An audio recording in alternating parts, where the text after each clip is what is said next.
जय श्री महाकाल मित्रों, निष्ठा ज्योतिष परिवार में आप सभी का स्वागत है। मैं पुरुषोत्तम भोजक ज्योतिष आचार्य वास्तुविद आपकी सेवा में उपस्थित हूँ।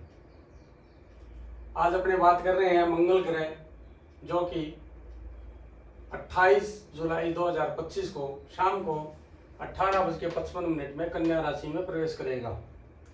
तो कन्या राशि में प्रवेश करेगा तो इसके लिए मिथुन राशि और कर्क राशि वालों के लिए ये मंगल कैसा रहेगा, ये अपने जानने की कोशिश करते हैं। तो मिथुन राशि में जो है वही 3 नक्षत्र हैं। मिथुन राशि का स्वामी बुध है और 3 नक्षत्र आर्द्रा, मृगशिरा के 2 चरण, आर्द्रा के 4 और पुनर्वसु के 3। इन तीनों नक्षत्र वालों को जिनकी राशि मिथुन है उनके लिए मंगल कैसा रहेगा वो जानने की कोशिश अपने करते हैं।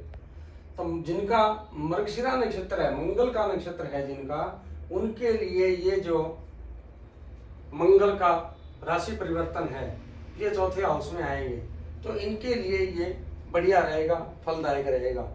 चौथे घर में देखेंगे तो माँ, भूमि, भवन, मकान का सुख, हायर एजुकेशन, ये सब देखते हैं। तो इनको यदि कोई जमीन की बात चल रही है तो वो साधक हो जाएगी आपकी, और आपको प्राप्ति के योग बन रहे हैं। 13 अगस्त 2025 तक यदि आपको जमीन लेना चाह रहे हैं तो आप ले सकते हैं, आपको अच्छा रहेगा। दूसरा, यदि कोई प्रॉपर्टी का भी काम करते हैं तो उनके लिए भी ये जो मंगल आ रहा है ये भी अच्छा रहेगा, और सुख के साधन भी इनको जुटेंगे, व्यापार भी सही रहेगा। तो मंगल मृगशिरा नक्षत्र वालों के लिए अच्छा रिजल्ट देने वाला रहेगा। 2 नंबर में नक्षत्र आता है आर्द्रा, जो राहु का नक्षत्र है। उसके जो 4 चरण हैं वो मिथुन राशि में आते हैं, और चतुर्थ भाव होने से, और ये बाधक है, नक्षत्र पद्धति से अपने देखेंगे तो मंगल इनका बाधक जोन में पड़ गया है। तो इनके जो कार्य चल रहे थे वो अचानक से रुक जाएंगे, कठिनाई का अनुभव होगा, सुख में कमी होगी, और आपको संघर्ष का अनुभव करना पड़ेगा। दूसरा, मिथुन राशि भी बुध की है और कन्या राशि भी बुध की है। मंगल महाराज जब कन्या राशि में बैठते हैं, बुध को शत्रु मानते हैं ये, हालांकि बुध नहीं मानता है, मंगल जो है वो बुध को शत्रु मानता है। तो शत्रु की राशि में होने से, चतुर्थ स्थान में होने से सुख की कमी का अनुभव रहेगा। और दूसरा, यदि आपके पास में जो कार्य कर रहे हैं उनमें भी आपको विघ्न बाधा रहेगी। और ये मंगल का जो समय 13 अगस्त तक रहेगा ये अच्छा नहीं कह सकते। तो मंगल जनित आप पीड़ा निवारण के लिए 2 गुड़ की जो डली है वो नंदी महाराज को देना प्रारंभ करें तो इनसे आपको फायदा रहेगा। दूसरा, किसी हनुमान जी मंदिर में जहाँ पे चोला चढ़ता है सिंदूर का, वो चोला भी चढ़ाएं तो आपको आराम की अनुभूति होगी। तीसरा, आप नित्य प्रतिदिन हनुमान जी का हनुमान चालीसा, बजरंग बाण, कोई भी आप पाठ कर सकते हैं तो इसको आपको कष्ट का अनुभव नहीं होगा। 3 नंबर पे नक्षत्र आता है पुनर्वसु। पुनर्वसु नक्षत्र के जो 3 चरण है, जो गुरु का नक्षत्र है वो मिथुन राशि में ही आएगा। इनके लिए जो मंगल है वो सर्वश्रेष्ठ हैं, साधक हैं। मिथुन राशि में जिनका पुनर्वसु नक्षत्र में जन्म है 3 चरणों में, उनके लिए जो मंगल हैं वो एकदम बहुत अच्छे हैं, चतुर्थ स्थान में है। तो आपको सुख की प्राप्ति होगी, नई आपके पास में कोई जमीन लेने का योग बनेगा, और आप ले भी सकते हैं, आपको प्राप्ति भी होगी। एकदम पूर्णतया सत्य है कि आपको जमीन भी मिल सकती है। यदि आप कोई भवन लेने का सोच रहे हैं, बना बनाया लेने के सोच रहे हैं, तो आपको इस समय जो है वो अच्छा समय रहेगा, और 13 अगस्त तक आपको भवन, भूमि, मकान आदि की प्राप्ति होने के आसार दिख रहे हैं। और आपको चारों ओर से जो है मंगल बढ़िया लाभ देंगे। ये जो आपके पास में टाइम आया है ये बहुत दिनों के बाद में आया है, तो इसका लाभ उठाएं और अपना भविष्य सुरक्षित कर लें। 4 नंबर पे राशि आती है कर्क, जिसका स्वामी चंद्रमा है, और पुनर्वसु, पुष्य और आश्लेषा ये 3 नक्षत्र आते हैं। पुनर्वसु के जो आते हैं वो 1 चरण आता है, और पुष्य के 4 चरण आते हैं, और आश्लेषा के भी 4 चरण आते हैं। इनका स्वामी मैं पहले भी बता चुका हूँ कि पुनर्वसु का गुरु है, पुष्य का शनि है, आश्लेषा का जो बुध है।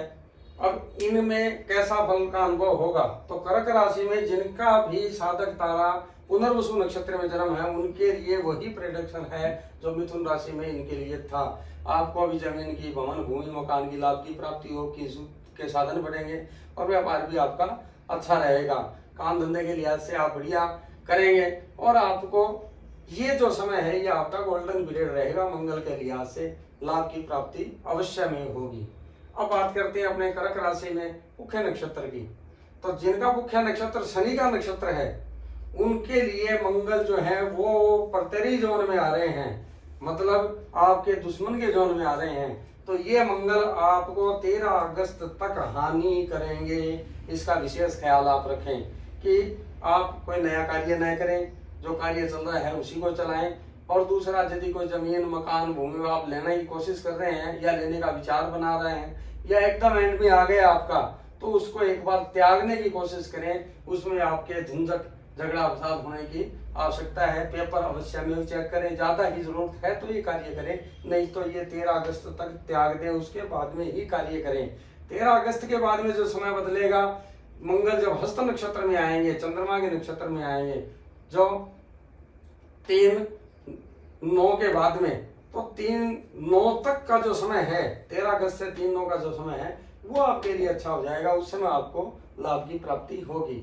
अब बात करते हैं कर्क राशि में आखिरी जो नक्षत्र आश्लेषा नक्षत्र है उनके लिए कैसा रहेगा। तो आपके लिए भी 6 माह तारा में रहेगा, कल्याणकारी रहेगा। मंगल से आपको लाभ की प्राप्ति होगी। यदि आप भवन भूमि मकान आदि या सुख के जो भी कार्य कर रहे हैं या व्यापार में आप कोई नया कार्य करना चाह रहे हैं तो आप कर सकते हैं। आपको मंगल जो 13 अगस्त तक है ये बहुत ही अच्छा रहेगा और आपके लिए लाभदायक सिद्ध होगा। काफी समय के बाद में आपको ये समय मिला है तो इस समय का आप सदुपयोग करें और अपना कार्य निर्धारण रूप से सुचारू रूप से करने की कोशिश करें। इसी के साथ में पढ़ने जानने की कोशिश की है कि मिथुन राशि कर्क राशि वालों के लिए कैसा रहेगा। आशा है कि आपको जो बताया है उसके हिसाब से आपको फायदा निश्चित होगा और उस हिसाब से अपना टाइम शेड्यूल सेट कर लेंगे। मेरे चैनल को आप अभी तक यदि आपने सब्सक्राइब नहीं किया है तो आप उसको सब्सक्राइब करें, लाइक करें, शेयर करें और अपने इष्ट मित्रों और रिश्तेदारों को भी बताएं इसके बारे में कि भी ऐसे ऐसे है, तो इसको भी आपको पुण्य की प्राप्ति होगी। दूसरा, आपको नई नई जानकारियां जो अच्छी अच्छी जानकारियां आपको बताने जा रहा हूँ उसको भी लाभ प्राप्त होगा। इसी के साथ में मुझे इजाजत दीजिए। जय श्री राम।